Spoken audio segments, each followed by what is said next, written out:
Quero mandar um abraço para o pastor Carlos, vamos orar por ele hoje, que é aniversário dele. O irmão Gerson falou algumas coisas aí que é muito importante. A cura é para todos. E deve ser pregada a todos. Filipe, ele pregou aos samaritanos. Ele pregou Cristo aos samaritanos.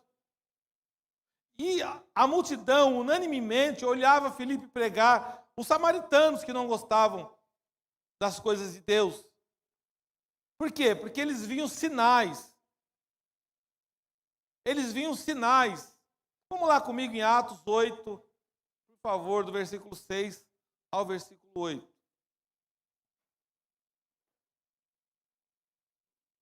Eles ficaram alegres, havia alegria na cidade. Atos 8, do 6 ao 8.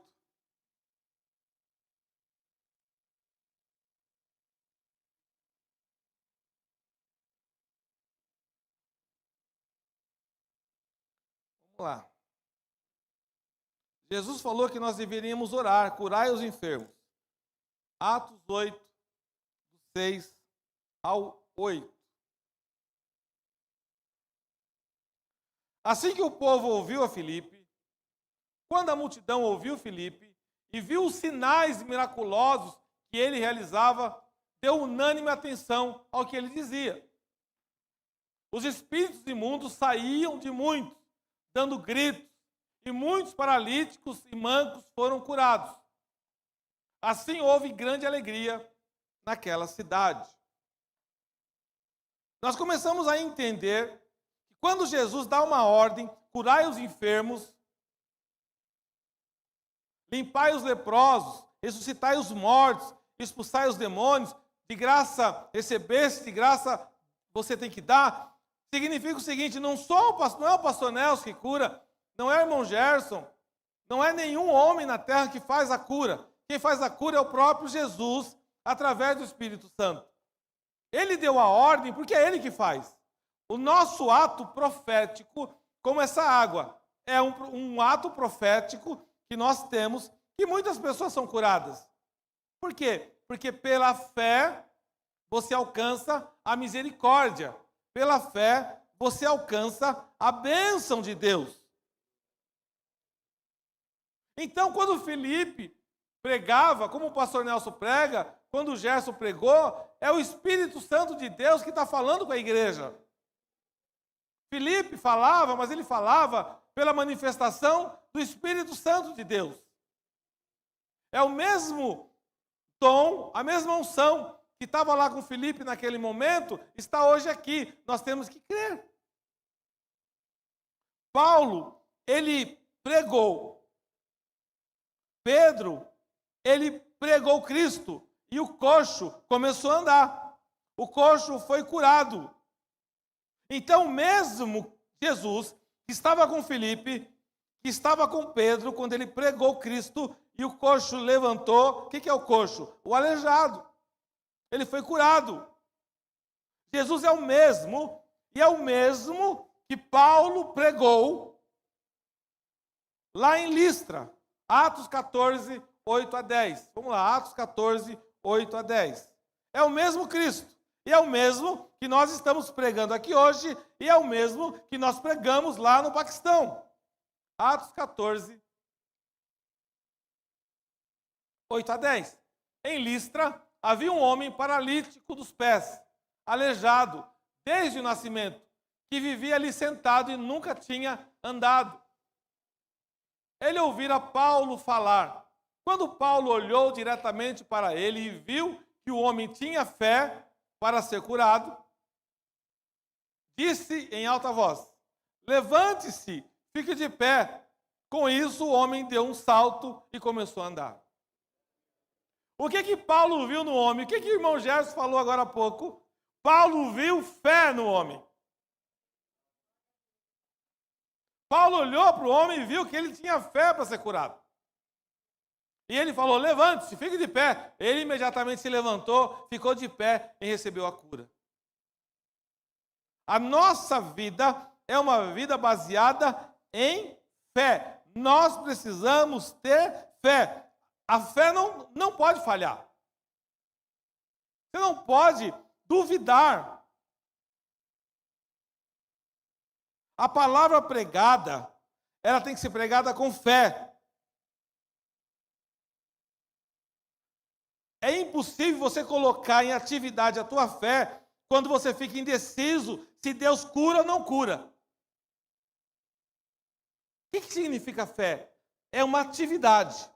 Como é que você liga o carro sem gasolina? Vai tentar, não vai conseguir. Você tem o carro, você tem a chave do carro, o carro está em dia, está tudo bonitinho, mas não tem gasolina. Você não vai conseguir ligar o carro, você não vai conseguir ativar o carro. A nossa cura é a mesma coisa. Você tem o corpo, você tem a mente, você tem tudinho. O que é a depressão? O que é o medo, o síndrome de pânico? O que é pessoas abandonadas, largadas, pessoas bonitas que se entregam, pessoas que às vezes têm dinheiro, têm recurso, mas ela não tem a gasolina para andar. O que é a gasolina para andar? A fé. Você monta uma empresa, você tem a empresa, você tem as mesas, você tem funcionários, você tem tudo lá. Então montou, bem estruturadinha, mas você não tem fé, não vai para frente. Você monta a empresa, começando de baixo, não tem nada, desestruturada, só que você tem fé, vai longe. Porque a fé realmente não costuma falhar. Você tem que ter certeza que aquilo vai dar certo. Deus quer curar todo mundo, Deus quer abençoar todo mundo, mas tem pessoas que são vacilantes, ela vacila. Você tem que falar, não, eu creio que Deus vai me curar, eu creio que Deus vai curar meu filho, eu creio que o Senhor vai fazer a obra na minha vida, na minha casa, na minha família. Quando meu filho era pequeno, tinha um cachorro que ficava na rua, o Sansão, e o Sansão ficava lá. Aí o Igor foi lá, falou, pai, o Sansão está doente. Eu falei, mas ele pode ser curado. Como? Vai lá, põe a mão na cabeça dele e diz, seja curado em nome de Jesus. Aí ele foi lá. O cachorro estava lá no meio da rua, largado. Ele colocou a mão na cabeça do Sansão, seja curado em nome de Jesus. O cachorro, no outro dia, começou a rolar, pular para lá, para cá, e o cachorro viveu muitos anos. O cachorro da minha vizinha lá. Nós precisamos entender que você tem poder diante do Senhor para orar e as coisas acontecerem. Você ativa negócios, você ativa a tua saúde, você ativa alegria na tua vida através da fé. A pessoa que não tem fé, ela não consegue entrar no plano de Deus. E a cura é parte do evangelho para se pregar por todo mundo e para toda criatura. No plano de Deus, até a consumação dos séculos. Mateus 28, 20, por favor.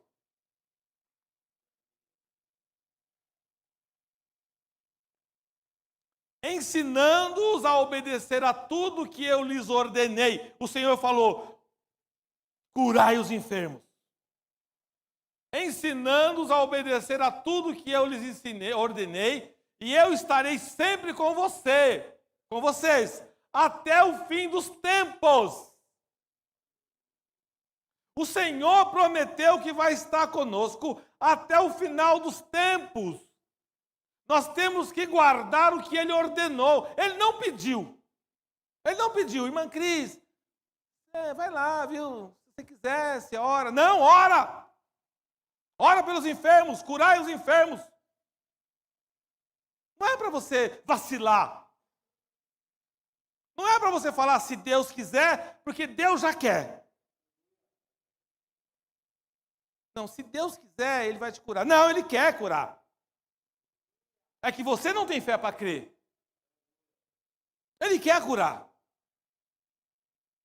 Ele quer operar na tua vida. Ele quer que você tenha uma vida abundante. Ele quer que você tenha uma vida triunfante. Mas isso não é a nossa base. A nossa base é a salvação. Mais do que coisas, nós vamos herdar o reino de Deus. A eternidade com o Senhor. E a fé vem por ouvir a palavra de Deus. Se você fugir da igreja, se você não ler a palavra de Deus, a tua gasolina vai diminuindo. Não adianta, irmãos. É a palavra. Então vamos lá em Romanos, capítulo 10, versículo 17. Porque tudo que nós fazemos tem uma base, a fé. A palavra diz assim: consequentemente, a fé vem por ouvir a mensagem, e a mensagem é ouvida mediante a palavra de Cristo. Em algumas versões. A fé é pelo ouvir, e o ouvir pela palavra de Deus. Se você não ouvir, você nunca vai ter fé, porque nunca nasce a fé por compaixão. Ai, Deus, fica com dó de mim. Nunca nasce a fé por dó. Nunca nasce a fé por conversar de dores e sofrimentos, fraquezas, enfermidades, ser vitimista. A fé vem por ouvir. Não adianta você chegar diante de Deus e começar a falar, e chorar, e falar. Não, comece a ter fé e falar: Senhor, Tu és triunfante, Tu pode me curar.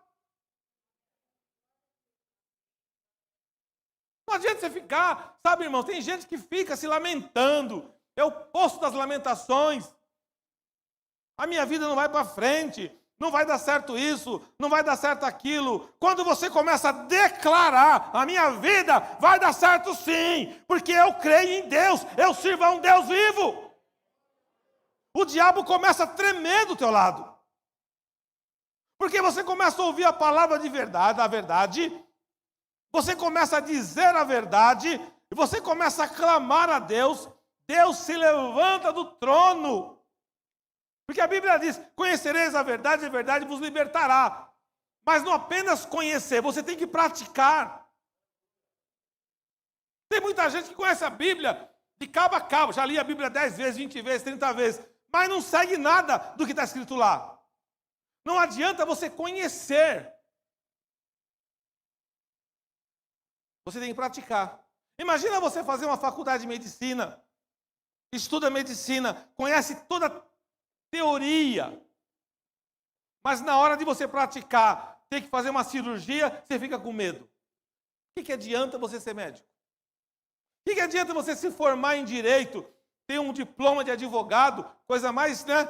Aí na hora de exercer a profissão, você não tem coragem de fazer.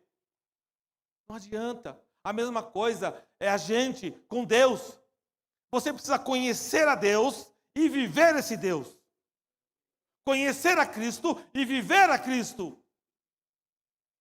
Quando a pessoa falar: eu estou enfermo, você vai falar: o nosso Deus cura, vamos orar e eu creio que você será curado. A responsabilidade da cura não é minha e nem sua, é do Senhor. Mas você vai profetizar a cura. Você vai declarar a cura. Cristo quer curar todos. Cristo veio para nos libertar. Vamos lá, Isaías 53, 5.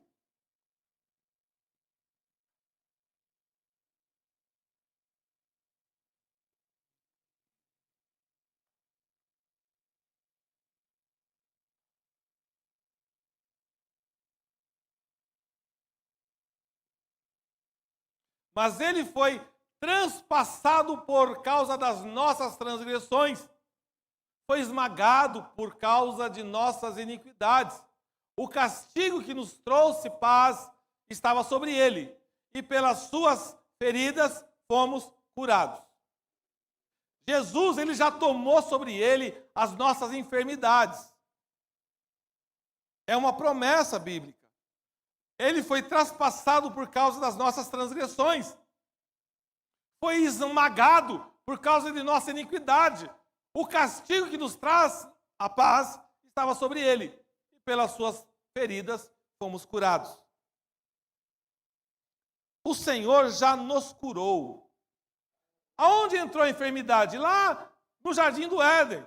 Adão e Eva pecaram. O pecado nos trouxe para a doença, para a enfermidade. Aí você me pergunta, mas por que não se saram mais pessoas? Porque surgem muitas perguntas. Irmãos, é por falta de ensinar e pregar essa verdade. Porque as pessoas estão buscando só bens materiais. As pessoas estão indo para a igreja buscar bem material.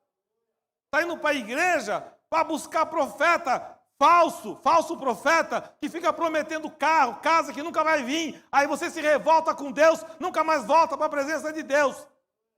Porque se você nasceu com inteligência, você não precisa nada disso. Você trabalha, você ganha dinheiro, você consegue carro, consegue casa, consegue o que você quiser, irmãos. Agora a salvação, ninguém compra.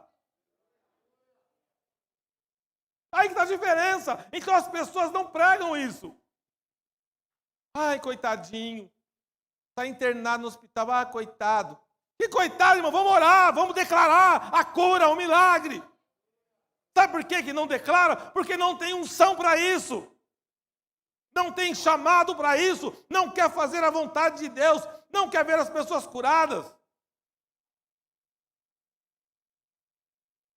Ao invés da gente ficar do lado das multidões, dos enfermos, ficando com misericórdia, apiedando dos sofrimentos, você começa a declarar guerra contra toda forma de enfermidade. Você começa a falar, câncer, sai!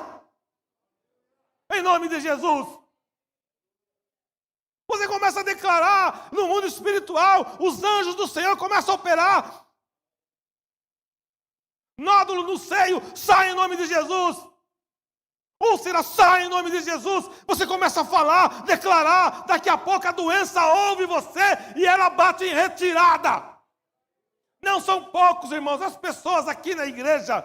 Um menino deu um testemunho aqui, ele tinha um caroço enorme no braço, o Rubinei sabe. E durante a pregação o caroço sumiu. Por quê? Porque o Espírito de Deus, ele opera. Enquanto estou pregando aqui, o Espírito Santo está operando na tua vida, Ele está te tocando, Ele está cuidando da tua empresa, Ele está cuidando. Irmãos, entregue tudo nas mãos do Senhor, não duvide, crê somente. Coloca a tua fé em ação. Creia,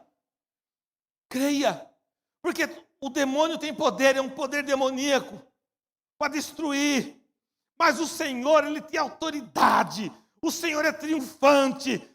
O Senhor é maravilhoso, Ele liberta os que sofrem. Ele liberta. Eu vim para que tenham vida e a tenham em abundância.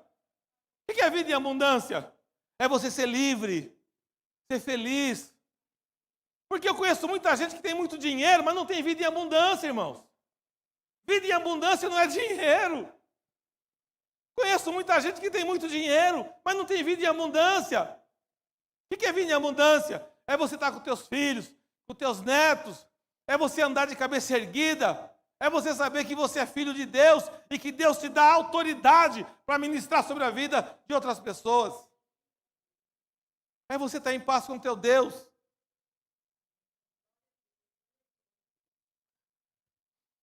Agora vamos entrar num detalhe. Eu estou recebendo aqui uma mensagem da Edna Pinheiro. Ela escreveu assim. Você está aí, né, Edna? Boa noite a todos. Eu peço oração pela minha recuperação e da minha família. Mais uma vez perdi o bebê, porque não é fácil, só Deus da minha vida.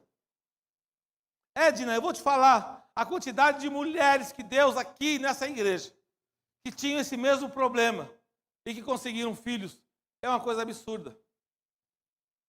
Você tem que entender em nome de Jesus, que Deus vai te conceder filho. Você tem que crer no que eu estou falando para você. Qualquer dia você vem aqui na igreja, a gente conversa. Eu coloco minhas mãos sobre a tua cabeça e nós vamos profetizar o teu milagre em nome de Jesus. Existe, diga, cura espiritual, cura física. Os dois dardos que Satanás tem atirado contra a humanidade são enfermidade, doença. São dardos que Satanás, ambas entraram no mundo pela desobediência.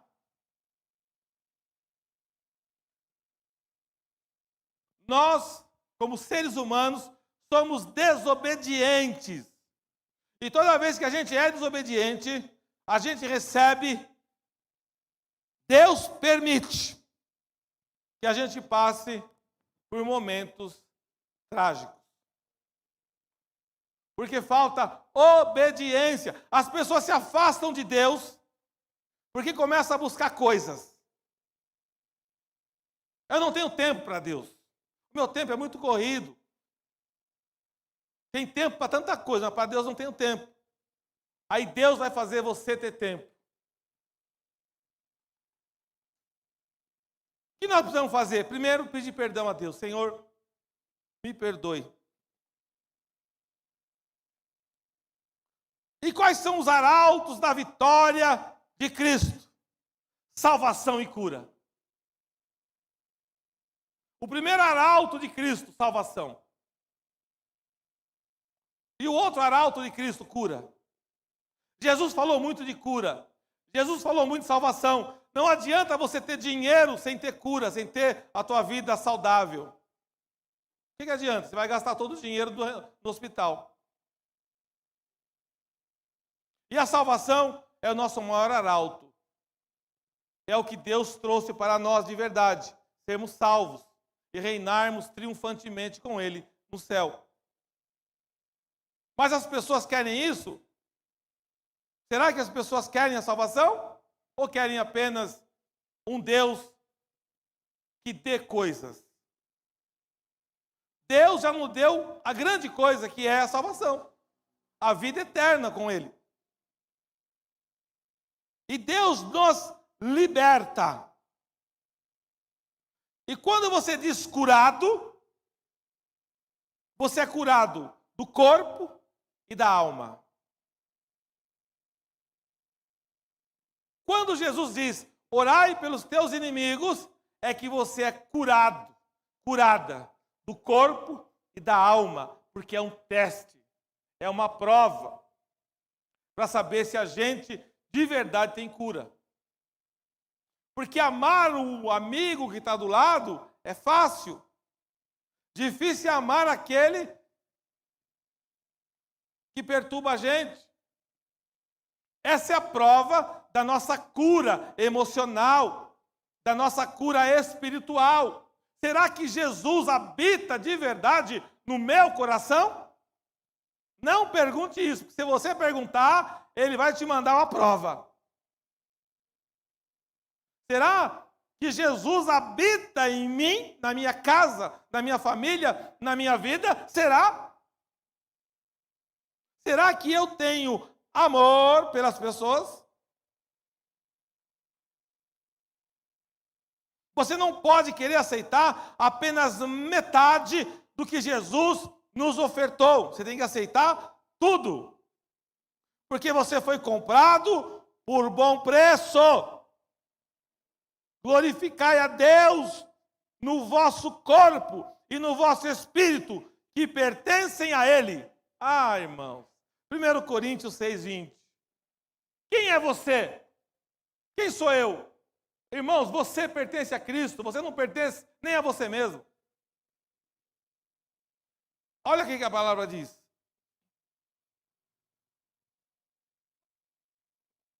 Presta atenção, que você foi comprado. Eu também fui comprado. Vocês foram comprados por alto preço. Portanto, glorifiquem a Deus com o corpo de vocês. O que significa isso?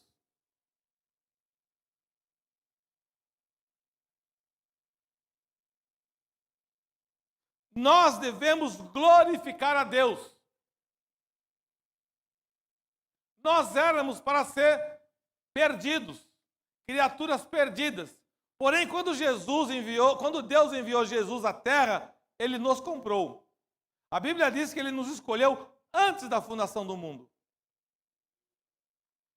Quando você compra alguma coisa, você não tem ciúme. Você compra um carro. Irmãos do céu, você compra um carro, compra uma casa, compra alguma coisa. Um celular, quando o celular cai no chão, quebra a tela, você fica desesperado. Meu Deus, a mãe e pai então adora, né? Isso que o filho vem, porque o filho não fica sem o tal do aparelho. Tem que resolver imediatamente. Imediatamente. Você fica com ciúme, não fica? Poxa vida, quebrou meu celular, a minha ferramenta de trabalho. Eu não uso para redes sociais, eu só trabalho com o celular. Né? Você fala assim. Aí você procura o Joilson, vai ver. Imagina Deus que comprou eu e você. Você acha que o Senhor não tem ciúme de você? Tem até uma música que fala, né? Tem ciúmes de mim, não vou louvar por uma questão profissional, ética. Vocês vão tudo embora. Deus, Ele tem tanto amor por nós. Deus, Ele te ama tanto, mas Ele te ama tanto, tanto, tanto, que Ele te comprou por alto preço. Eu acho que nem você mesmo pagaria o preço que Jesus te comprou pela tua vida. Nem eu pagaria o preço que Jesus pagou por mim na cruz. Ou seja, você já é abençoado e abençoada. Apenas tome posse, porque você tem um dono. E esse dono é Jesus Cristo, o Filho de Deus, o Deus vivo, que vai te usar para fazer coisas grandes na terra. Ele não te comprou à toa. Ele te comprou para a glória dele. O teu corpo é dele. O teu espírito é dele. Entregue a tua alma para ele. E você será verdadeiramente abençoado para a glória dele. Não é para a glória de homens. Então, esse Jesus, ele é tremendo, irmãos. Vamos lá em Marcos 2,5.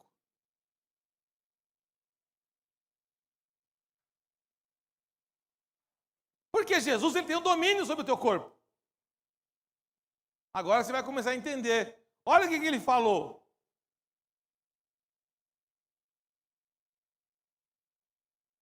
Vendo a fé que eles tinham, Jesus disse ao paralítico: Filho, os seus pecados estão perdoados. Mateus 9,2. Letícia.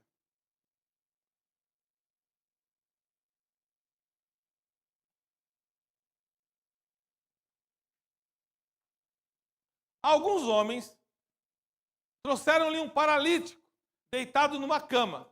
Vendo a fé que eles tinham, Jesus disse ao paralítico: Tenha bom ânimo, filho, os teus pecados estão perdoados. O próximo versículo.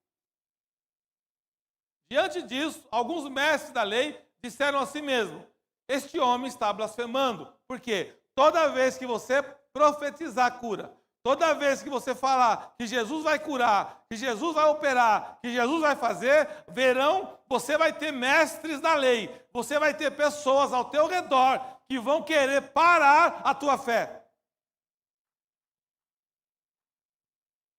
Vão querer parar a tua fé. São os mestres da lei. São aqueles que não querem ser salvos e também não querem que você seja salvo. Jesus falou deles. Jesus imediatamente curou o paralítico. A tua fé te curou. Marcos 2,9, por favor.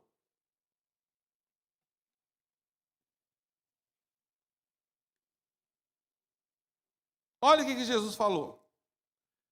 Que é mais fácil dizer ao paralítico: os seus pecados estão perdoados? Ou levanta-se, pegue sua maca e ande. Para Jesus, não existe nada difícil e nada impossível. Eu não sei qual é a tua dificuldade nesta noite. Eu não sei qual é a tua luta nesta noite. Mas para Jesus, tudo é possível. tudo é possível. Eu vou encerrar essa mensagem daqui a pouco, mas agora eu vou falar sobre algo interessante. Fé versus razão. Tem gente que fala assim, não, eu tenho fé, mas isso é impossível, porque isso não, na razão, na matemática, isso não funciona.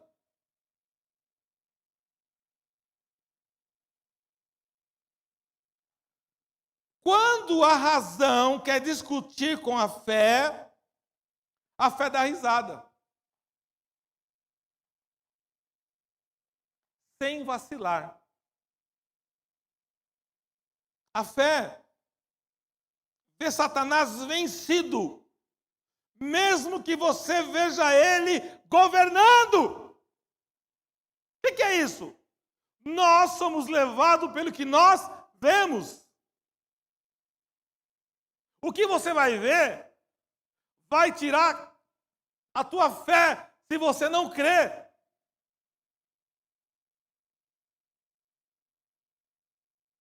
Fé versus razão. Você olha e você não crê, porque a tua fé, a tua gasolina está baixa. Quando você aumenta a fé, você pode olhar, ver a dificuldade, mas crer no impossível.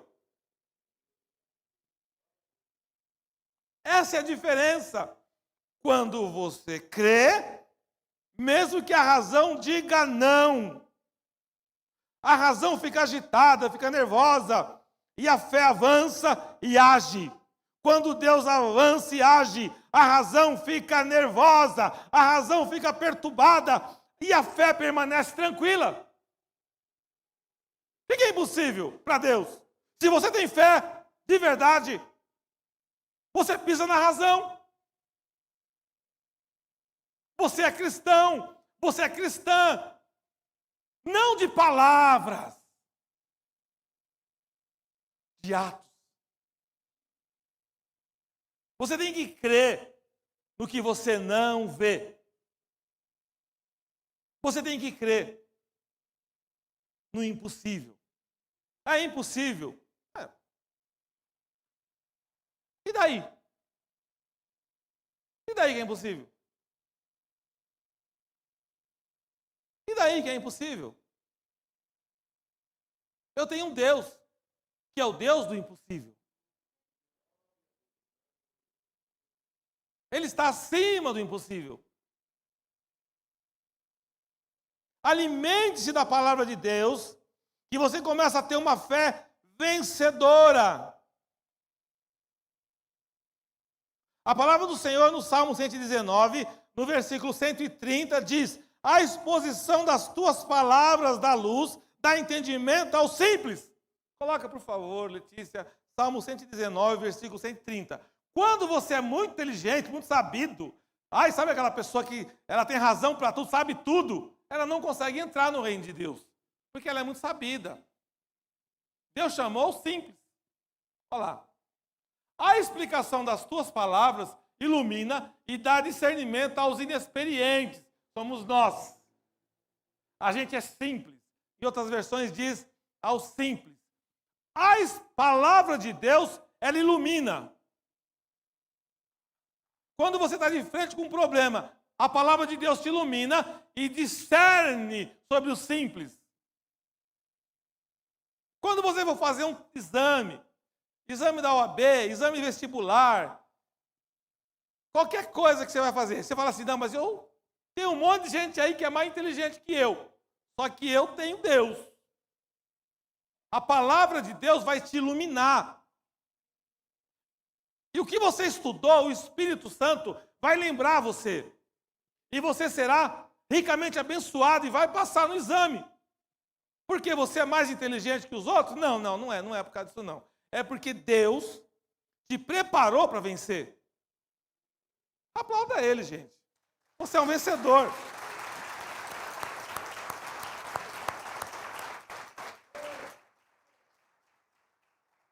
Quando você ouve a palavra do Senhor, e a fé vem por ouvir, e ouvir a palavra de Deus, ouvir é saber. A fé vem por ouvir, saber. Você sabe da palavra de Deus. E a cura vem pela fé nas promessas de Deus. A verdadeira fé em Deus e na sua palavra nunca desanima. Você tenta uma vez, tenta duas vezes, tenta três vezes, você nunca desanima. Porque você sabe que uma hora você vai triunfar. Você vai triunfar uma hora. Não deixe coisa nenhuma te desanimar. Não deixe ninguém te influenciar. Não deixe qualquer sintoma mudar a tua atitude para com a palavra de Deus. Fica firme. Fica firme.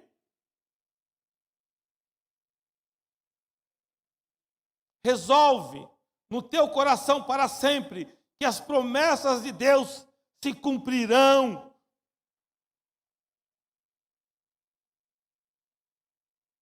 Vamos lá em Josué. Só mais 2 versículos, nós vamos para o ato profético. Josué 6, 15 e 16. Eu queria ver você lá, nós lá.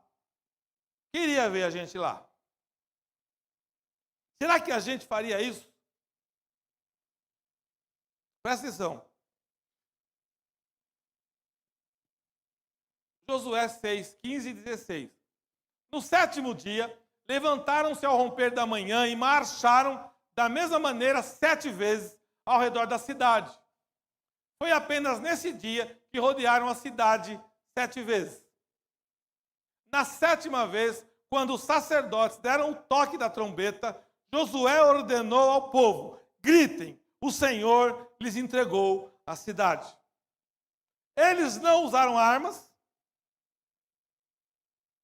não usaram canhão, não usaram tanque de guerra.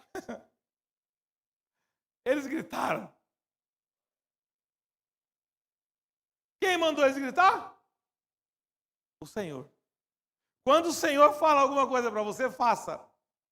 Por mais louco que seja. Porque Ele vai te dar a vitória. Podem falar, é impossível, viu? Olha, é impossível. Possível? Se eu der um brado aqui, o impossível se torna possível, porque não sou eu. Qual é o problema das pessoas? Elas pensam que são elas que resolvem.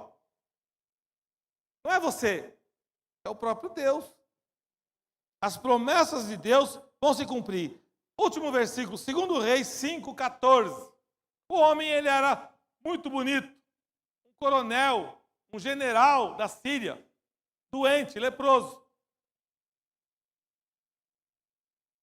E ele precisava ser curado. Ele tinha todos os recursos. Plano de saúde, naquela época, tinha tudo. Só que ele não conseguia ser curado. E hoje nós vamos usar água. E nós vamos encerrar essa palavra nesse versículo. Assim ele desceu ao Jordão e mergulhou 7 vezes, conforme a ordem do homem de Deus. Ele foi purificado e sua pele tornou-se como a de uma criança. Ele titubeou. O Senhor falou para o profeta, ele tem que mergulhar 7 vezes na água. Ele falou, eu não vou fazer isso. Aí os amigos dele falaram, você faria qualquer coisa para ser curado. Ele foi mergulhando 1, 2, 3, 4, 5, 6. O momento da humilhação é quando eu e você começamos a mergulhar e não vemos nada. Você não vê nada no teu mergulho. Mas vai chegar o dia do 7º mergulho, que Deus vai abrir as portas para a tua vida. Aplauda o Senhor Jesus, igreja. Aleluia. Glória a Deus. A vitória vem pela fé persistente. Você tem que persistir na tua fé. Persista. Não fique falando dos teus planos. Fecha a tua boca. Em nome de Jesus, é que eu vou comprar um negócio para amarrar a boca do povo. Fecha a boca, não fala nada. Continue orando. Continue clamando. Continue falando com o teu Deus. O impossível vai acontecer na tua vida.